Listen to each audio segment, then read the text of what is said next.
Everyone, तो आज हम स्टार्ट करेंगे क्लास 10 की मैथ। हम लोगों ने पिछले लेक्चर्स में 2022 के सेट 7 को देखा था, जिसमें हम लोगों ने 2 क्वेश्चन सॉल्व करे थे जो मोड पर थे। आज हम लोग क्या क्वेश्चन सॉल्व करेंगे और जो क्वेश्चन हम सॉल्व करा रहे हैं पिछली वीडियो से, सारे क्वेश्चन 1 एंड 2 मार्क्स में पूछे गए हैं बोर्ड्स में। होप आपको ये क्वेश्चन समझ में आ रहे होंगे। तो अगर आपको ऐसे ही इंपॉर्टेंट क्वेश्चन देखने हैं तो आप प्लीज मेरे चैनल सब्सक्राइब करिए। तो आज का फर्स्ट क्वेश्चन क्या है? आज का फर्स्ट क्वेश्चन ये कह रहा है कि tan 30 और sec 60 प्लस tan 60 और sec 30 की वैल्यू को हमें यहाँ पे फाइंड करना है। तो ये क्वेश्चन आपके लिए बहुत ईजी होगा। जिन्होंने ट्रिग्नोमेट्री पढ़ी है, मुझसे पढ़ी है, किसी भी चैनल से पढ़ी है, तो वो जानते हैं tan 30 की वैल्यू कितनी होती है 1/√3। जब फर्स्ट वाला क्वेश्चन सॉल्व करेंगे tan 30 की वैल्यू कितनी आ जाएगी 1/√3। फिर cosec 60 की वैल्यू रखना। cosec 60 की वैल्यू कितनी हो जाएगी 2/√3 प्लस tan 60 की वैल्यू कितनी होगी √3 और sec 30 की वैल्यू कितनी हो जाएगी 2/√3। जब इन्हें सॉल्व करेंगे 2 का मल्टीप्लाई 1 में कराएंगे तो 2 आ जाएगा। √3 का मल्टीप्लाई √3 से कराने पे 3 आ जाता है, प्लस √3 से √3 कैंसिल हो जाएगा। यहाँ पे क्या आ जाएगा 2/1। जब इन्हें हम सॉल्व करेंगे यहाँ पे तो ये आ जाएगा 8/3। अब जब आप इसको सॉल्व करेंगे तो आप मॉडल पेपर में देखेंगे इसमें इस टाइप में आंसर नहीं लिखा होता है। मॉडल पेपर में क्या होता है QRD के फॉर्म में लिखा होता है। QRD फॉर्म के क्वेश्चन रिमाइंडर एंड डिवाइजर के फॉर्म में लिखा होता है। जब 3 का 8 से हम यहाँ पे डिवाइड कराएंगे 3 2 6 तो रिमाइंडर कितना बचेगा 2, क्वेश्चन कितना हो जाएगा 2। तो क्वेश्चन 2 रिमाइंडर 2 डिवाइजर कितना है यहाँ पे 3।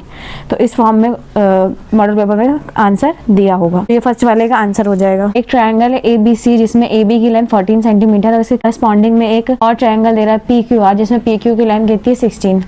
तो कह रहा है इनका रेशियो फाइंड करना है। पता है जो करस्पॉन्डिंग एंगल्स होते हैं, ट्रायंगल होते हैं, उसमें क्या होता है जो साइड का रेशियो होता है उसे हम लोग कैसे फाइंड करते हैं AB अपॉन में PQ करेंगे तो AB की वैल्यू कितनी आ जाएगी यहाँ पे 14 और PQ की वैल्यू कितनी आ जाएगी 1.6। यहाँ पे 1.4 होगा, पॉइंट से पॉइंट कैंसिल हो जाएंगे तो 14 अपॉन में क्या हो जाएगा 16, ये हो जाएगा 7 अपॉन में 8 सेंटीमीटर। ये बस नॉर्मल सा आंसर है इसका। ये क्वेश्चन 2020 के सेट 7 में 1 मार्क्स में पूछा गया। इसके बाद थर्ड क्वेश्चन देखेंगे। थर्ड वाले क्वेश्चन में क्या कह रहा है find the value of sin 30 की होल पावर 6 एंड cos 30 की होल पावर 6। तो sin 30 की वैल्यू कितनी होती है 1/2, तो 1/2 की होल पावर 6 हो जाएगी क्योंकि sin 30 की होल पावर 6 है। cos 30 की होल पावर 6 कह रहा है मतलब √3/2 की होल पावर हमें क्या निकालनी है 6 निकालनी है। हम जानते हैं 1 हम चाहे जितनी बार मल्टीप्लाई कर ले 1 ही आएगा, लेकिन 2 का मल्टीप्लाई जब 6 टाइम्स कराएंगे मतलब 2 × 2 और √3 का मल्टीप्लाई यहाँ पे कराएंगे 6 टाइम √3 × √3 जब इनका मल्टीप्लाई कराएंगे, जब 2 का मल्टीप्लाई हम लोग 6 टाइम कराएंगे तो इतना आ जाएगा 64। प्लस मतलब 2 2 जा 4 2 जा 4 4 2 जा 8 2 जा 16 16 2 जा 32 32 2 जा कितना हो जाएगा 64। सेम यहाँ पे भी क्या आ जाएगा 64। जब हम रूट का मल्टीप्लाई करते हैं तो एक चीज ध्यान रखते हैं, जब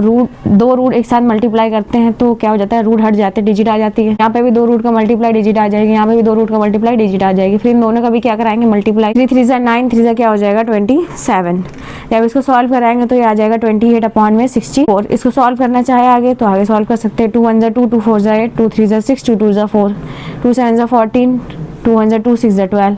तो 7 अपॉन में 16 क्या हो जाएगा इसका आंसर हो जाएगा। इसके बाद फोर्थ क्वेश्चन क्या दे रहा है? फोर्थ क्वेश्चन में कह रहा है I dice rolled what is the probability of getting the prime number. Probability वाले क्वेश्चन है। प्रोबेबिलिटी वाले क्वेश्चन में अगर जैसे जब भी कभी डाइस वगैरह रोल होती है तो डाइस में कितने आउटकम्स आने की पॉसिबिलिटीज़ होती है 6।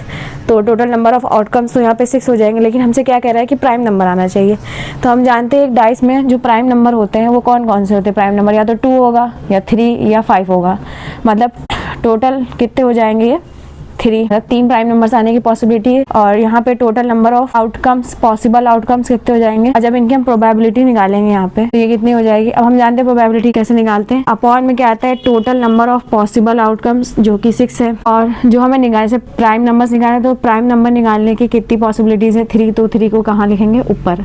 जब इन दोनों का डिवाइड कराएंगे तो कितना आ जाएगा 1/2। इसकी प्रोबेबिलिटी कितनी निकाल आएगी 1/2। मतलब प्राइम नंबर आने की प्रोबेबिलिटी क्या है 1/2। तो आपको ये चारों क्वेश्चन समझ में आ गए होंगे। अगर इस क्वेश्चन में कुछ आपको डाउट है तो आप कमेंट सेक्शन में पूछ सकते हैं। और please like share and subscribe. और आपको ये वीडियो अच्छी लगी तो प्लीज सब्सक्राइब कीजिएगा। And thank you for watching.